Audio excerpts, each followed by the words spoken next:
An Chauhan channel સાથે જોડાયેલા રહો. ફેસબુક અને ઇન્સ્ટાગ્રામ પર ફોલો કરવાનું ભૂલશો નહીં. સમયના પ્રહારોથી ઝઝૂમતું એક જીવન. શરૂઆતનો સંઘર્ષ. ચૂડી ગામ. લગભગ 100 વર્ષ પહેલાની વાત. નાનકડું ગામ, મોટી આશાઓ. હરજીવનભાઈ સુખાભાઈ ચૌહાણ રોજગારની શોધમાં સુરત આવ્યા. લાલ દરવાજા વિસ્તારમાં ભાડાના નાનકડા મકાનમાં પત્ની કાશીબા સાથે જીવન શરૂ કર્યું. ગરમ ભઠ્ઠી સામે દિવસ રાત મહેનત. પરિવારનો વિકાસ. સમય પસાર થયો. એક પુત્ર લાલજીભાઈ અને 3 પુત્રીઓ.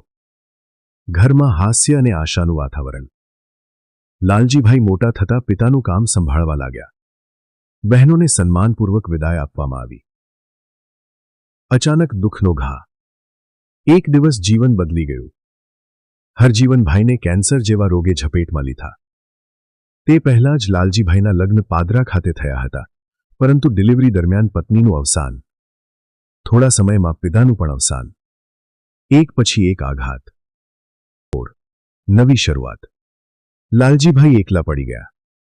પણ જીવન અટકતું નથી. તેમણે અમદાવાદમાં શારદાબેન સાથે લગ્ન કર્યા. 2 પુત્ર અને 4 પુત્રીઓનો આશીર્વાદ મળ્યો. સંતાનોનો સંસાર. દીકરીઓ સાસરે વિદાય થઈ. મોટા પુત્ર ચંદ્રકાંતભાઈના લગ્ન થયા, પણ સંતાન સુખ ન મળ્યો. નાના પુત્ર અશોકના લગ્ન થયા. 2 સંતાનોનો જન્મ થયો. જીવન થોડું સ્થિર થતું લાગ્યું. હાર્ટ એટેકનો આઘાત. અચાનક લાલજીભાઈને હાર્ટ એટેક આવ્યો. તેઓ પણ દુનિયા છોડીને ચાલ્યા ગયા. ઘરમાં ફરી શોકનો માહોલ. સંઘર્ષનો નવો અધ્યાય. શારદાબેન નાના પુત્ર અશોક સાથે રહેવા લાગ્યા. અશોકભાઈ કટોરી બનાવવાનો ધંધો કરતા હતા, પણ મંદીના કારણે ધંધો બંધ. તેમણે નોકરી શરૂ કરી. સંબંધોમાં વિખૂટુંપણું. સમયનો વધુ એક પ્રહાર. પત્ની અને સંતાનો દૂર થઈ ગયા. અશોકભાઈ અને બા એકલા. સેવા અને ત્યાગ. બા પથારીવશ. અશોકભાઈ દિવસભર નોકરી અને રાત્રે બાની સેવા. ઘણીવાર ભૂખ્યા તરસ્યા રહી ફરજ નિભાવતા. તેમની તબિયત પણ લથડવા લાગી. મહામારીનો કાળો સમય. એ જ સમયે આવી કોરોના જેવી મહામારી.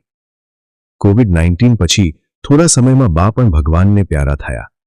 અશોકભાઈ સંપૂર્ણ એકલા પડી ગયા. અંતિમ નિર્ણય. ફરી એકવાર પરિવાર સાથે જોડાવાનો પ્રયત્ન કર્યો, પણ મનમેળ બેસ્યો નહીં. અંતે એકલા રહેવાનો નિર્ણય કર્યો.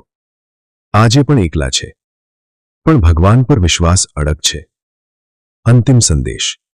જીવનમાં પ્રહાર ભલે કેટલાય આવે, પણ ધીરજ, સેવા અને શ્રદ્ધા ધરાવતો માણસ